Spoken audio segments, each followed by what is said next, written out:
কাশ্মীরের পেহেলগাঁওতে জঙ্গি হামলার রেশ, পর্যটন শূন্য কাশ্মীর সফর, ক্ষতির মুখে তমলুকের পর্যটন ব্যবসা।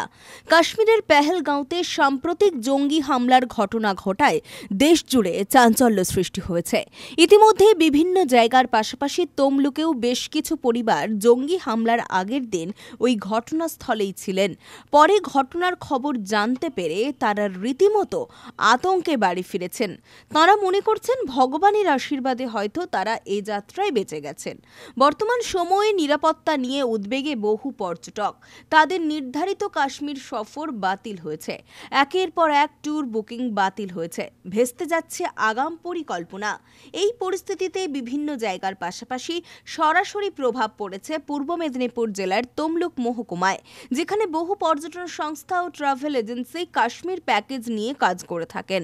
তমলুকের বহু ট্রাভেল এজেন্ট জানিয়েছেন, হামলার ঘটনার পর থেকেই গ্রাহকদের মধ্যে আতঙ্ক ছড়িয়েছে। প্রতিদিনই একাধিক করে বুকিং বাতিল হয়েছে। যারা আগাম বুকিং করেছিলেন তারাও এখন টাকা ফেরতের দাবি জানাচ্ছেন। ফলে ব্যাপক আর্থিক ক্ষতির মুখে পড়ছেন স্থানীয় পর্যটন ব্যবসায়ীরা। আমাদের তমলুক শহর থেকে যাবে প্রায় 300 জনের মতো, কিন্তু আমরা ট্যুরের সঙ্গে আমরা 37 জন টোটাল যাবার আমাদের পরিকল্পনা ছিল এবং আমাদের 6 তারিখে যাওয়ার প্রোগ্রাম ছিল।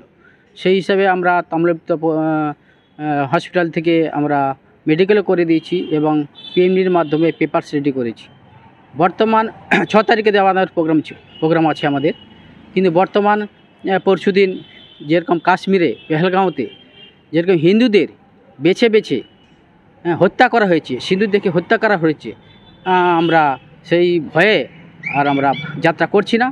আগামী বছর যদি শান্ত হয় কাশ্মীর, তখন আমরা যাব। আমাদের ব্যাচে 37 জন যাওয়ার প্রোগ্রাম ছিল। স্থানীয় এক ট্রাভেল সংস্থার কর্ণধার জানিয়েছেন, প্রত্যেক বছরই গ্রীষ্মকালে কাশ্মীর ভ্রমণের জন্য নানান আকর্ষণীয় প্যাকেজ তারা দিয়ে থাকেন। এই বছরেও প্রায় 70 থেকে 80টি পরিবার বুকিং করেছিলেন, কিন্তু পেহেলগাঁও হামলার পর সেই সংখ্যা অর্ধেকেরও নিচে নেমে এসেছে। কেউ আর যেতে চাইছেন না। তমলুকের ট্যুরিস্ট এজেন্ট মধুসূদন প্রামাণিক জানিয়েছেন, তমলুক থেকে 37 জন সামনের মাসে কাশ্মীর হয়ে অমরনাথ যাওয়ার কথা ছিল। সবার ইতিমধ্যে মেডিকেল টেস্ট হয়েছে, কিন্তু বর্তমান পরিস্থিতির কথা মাথায় রেখে আপাতত তারা ট্যুর ক্যান্সেল করেছেন। সব জায়গায় তাদের রুম বুক ছিল। স্থানীয় ব্যবসায়ীদের আশঙ্কা এই প্রবণতা অব্যাহত থাকলে আগামী দিনে কাশ্মীরমুখী পর্যটনের ভবিষ্যৎ নিয়ে বড় প্রশ্ন উঠবে। একই সঙ্গে যারা এই ব্যবসার উপর নির্ভর করেন তাদের রুজিরুটি নিয়েও দেখা যাচ্ছে অনিশ্চয়তা। এই অবস্থায় কাশ্মীরের পর্যটন নির্ভর অর্থনীতি যেমন ধাক্কা খাচ্ছে, তেমনই প্রভাব পড়ছে রাজ্যের বিভিন্ন জেলার পর্যটন ব্যবসাতেও।